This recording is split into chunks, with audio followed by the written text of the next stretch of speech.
Daandiirraa dhaabbadhaa. Daandiin inni durii karaan inni ba'eessi sun amma eessa jira jedhaatii gaafadhaa. Boqonnaa akka argattanitti karicha irraa adeemaa. Raajii Ermiyaas boqonnaa 6 lakkoofsa 16. Tewaayidootu nootiin dogoggoree amantaa ganamaa bagumaa qabaanne abbaa fi ilma fuudhee waaqa tokko jenne. Tewaayidootu nootiin dogoggoree amantaa ganamaa bagumaa qabaanne abbaa fi ilma fuudhee waaqa tokko jenne.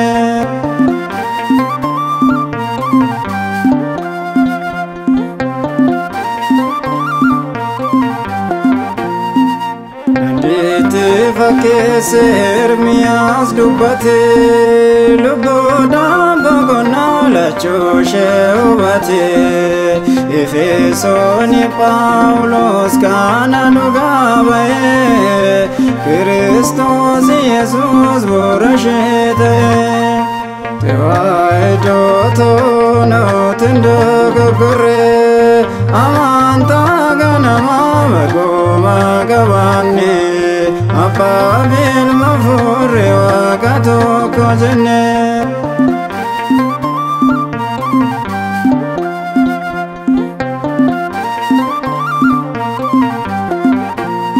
Dhangaa abboota koo amantaa ishee duraa kennaa qulqulloota badhaasa ganamaa raajota bartoota hundeen keessa lumaa mudaa sirra nabee akkamiin si mormaa.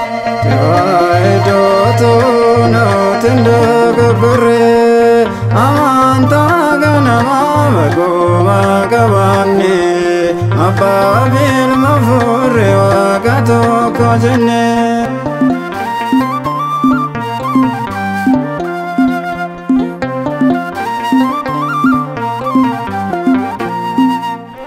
Ijoollee ishee akka cirrachaati diinni yoo hir'ise dachaanee baay'ate. Mormitoonni ishee maaliif ari'ate.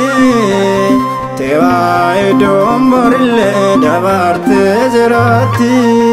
Tewaayidootu nootiin dogoggoree amantaa ganamaa bagumaa qabaanne abbaa fi ilma fuudhee waaqa tokko jenne.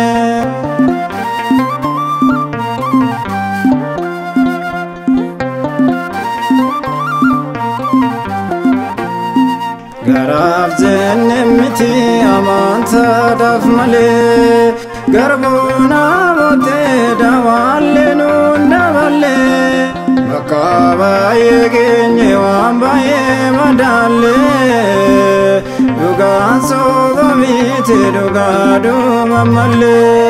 Tewaayidootu nootiin dogoggoree amantaa ganamaa bagumaa qabaanne abbaa fi ilma fuudhee waaqa tokko jenne.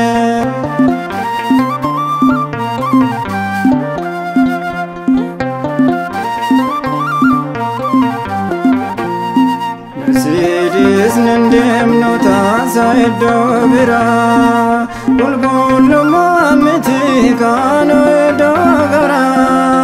Rakkoon yoo baay'ate morma keenya laannaa kuni nuu bobdiidha gonfoo sirraa argannaa.